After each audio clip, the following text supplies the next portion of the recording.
Ano, Shelo? Okay lang si Shelo. Ginawa ni Papa si Shelo ng ano, oh. Pansamantalang wheelchair. Meron na pong magdo-donate kay Shelo ng wheelchair. Yun nga lang po, hindi pa po namin alam kung kailan siya darating.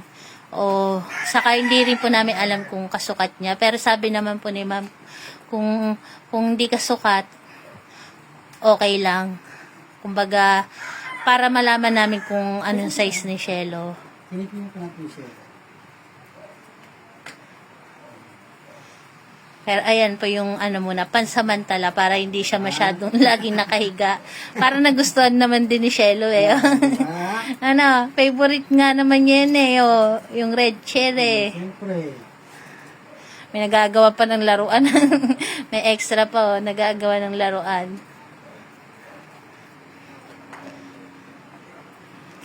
Salamat po pala kay Ma'am Roda kanina na nagpunta sa amin sa mga binigay niya po na dog treats. Ayun na nandun sa likod ni Papa Pailan. Hindi naman makita si Shelo eh, oh. May extra nagagawa ng laruan. Lakad ka, Bibi. Shelo. Lakad ka dito, Shelo. Hindi pa siya makakalakon lang yan. Kailangan siguro alalay na. Hop. Hindi na po masakit yung paa niya sa hulihan kasi nahahawakan na po namin. Hindi na rin siya in pain. Kahit masagi namin yung paa niya sa hulihan, hindi na po siya umiiyak. Ang problema lang po ngayon kay Shelo, bloated po siya, hindi siya makapupo kasi ang last po niya po nung isang araw pa. Bali, magpapangalawang araw na ngayong gabi na hindi siya nagpupupo. Para maitukod niya lang yan ang paa. Alalay lang. Kaya po yun ang iniinda niya.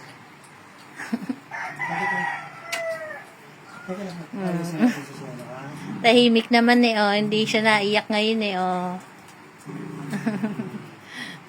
Bronze, magparaya, Bronze. Hayaan mo na kay Astig yan. Malak ka na, Bronze, ha? Hayaan na kay Astig. Nagangat-ngat naman, Peo. Ayaw mo yan, para makalakad yan. Para hindi na siya lagi nakatayo, nakahiga. Lakad ka, Bibi, lakad.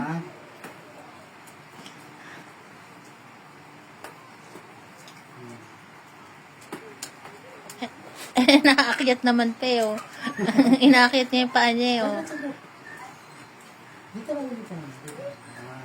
Pasamantala lang yan. Practice lang yung practice. Para pag meron ka lang. Yun dito kaya, lagyan mo kaya ng foam dito sa unahan. Lalagyan natin. Para yung leeg niya hindi masyadong nakaano sa ano. Alis ka daw dyan, Snoopy. Pangit ka daw. Suplado eh. Galit na. Tinitignan ka lang naman ni Snoopy eh. Snoopy, li ka dito. Ganda yan si Snoopy eh. Love yan, Shelo. Selan eh. Ayaw nang may lalapit sa kanya eh. Natuwa, Shelo, natuwa. Si Astig, inagawa ni Bros ng laruan. Teka. Dito. Atras natin ng konti pa. Para may ganyan. Dito. Teka, Astig. Shelo. Diba?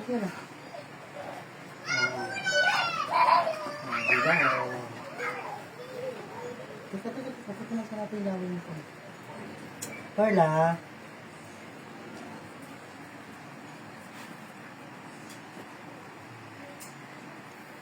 Di nakatayo ngayon ng Shelo ko. Teka na, diba?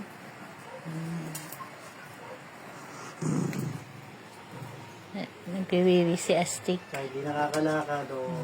Ayan, makita niyo po, doon sila nagwiwiwi, sina Astig sa pipad. Ayan. Goodbye, Astig. Diba? Tahimik naman siya pa eh. Oh. Kahit pangit yung gawa ko, ayos lang. Diba? Kahit pangit gawa ni Papa, no? Tahimik naman eh. Oh. Hindi na siya naiyak. Kahit pangit gawa ko, hindi naman nagre-reklamo Shelo. Siguro tanggalin ko na lang. Hindi, mawawala ng tibay ko.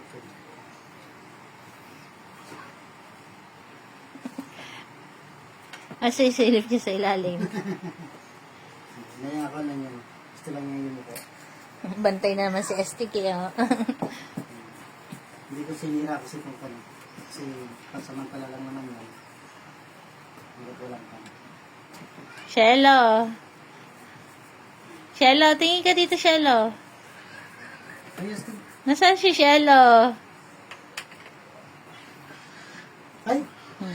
Pansamantala lang po yan kasi mga ilang araw na lang siguro. Darating na po yung binili sa kanya ni Ma'am Josie. Masagi-sagi ka man dyan. Matibay yan. Kami po iduktong ko lang po, nagpapasalamat po kami sa muling pagpapadala po ni Ma'am Josie sa amin ng package. Ayun po yung nasa gilid niya, Papa Fernan. Tapos po, salamat din po pala sa kay Ma'am na nagbigay po ng mga damit. Hindi ko pa po na-check. Ayun pa po nasa likod din ni Papa Fernan. Tapos kay Ma'am Girlie din po na nagbigay po ng P-pad kahapon.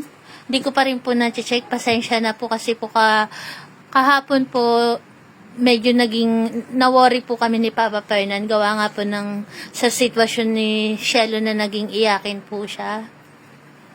Hanggang kagabi, hanggang kaninang umaga po, tanghali, ganun. Naging iyakin po sa Shelo. Kaya yung sa mga nagbigay po ng damit para sa mga per babies po namin, saka yung sa pipad po na nagbigay, pasensya na po, hindi ko pa po nakikita. Pero maraming salamat po. Lalo na po kay Ma'am Josie na pangalawang beses na po nagbigay sa amin ng package. Tapos, siya rin po yung magbibigay ng wheelchair para kay Shelo. Ayan po, maraming salamat po sa pagmamahal sa aming Barako family. Ganun din po sa kay Shelo sa pagpipray niyo po. Maraming salamat po. Salamat po ulit, Ma'am Josie, sa inyo lahat po. Kay Ma'am Girlie, kay Ma'am Raga, na pumasal po kami. Kay Ma'am Malu. Kay Ma'am Malu. Tapos salamat po, po sa lahat ng mga nagmamahal po sa Barako. kay Sir Carlo. Ayan. Kay Sir Carlo. Salamat po sa inyo lahat. Teka, yung paglaro ng Indian Pansit.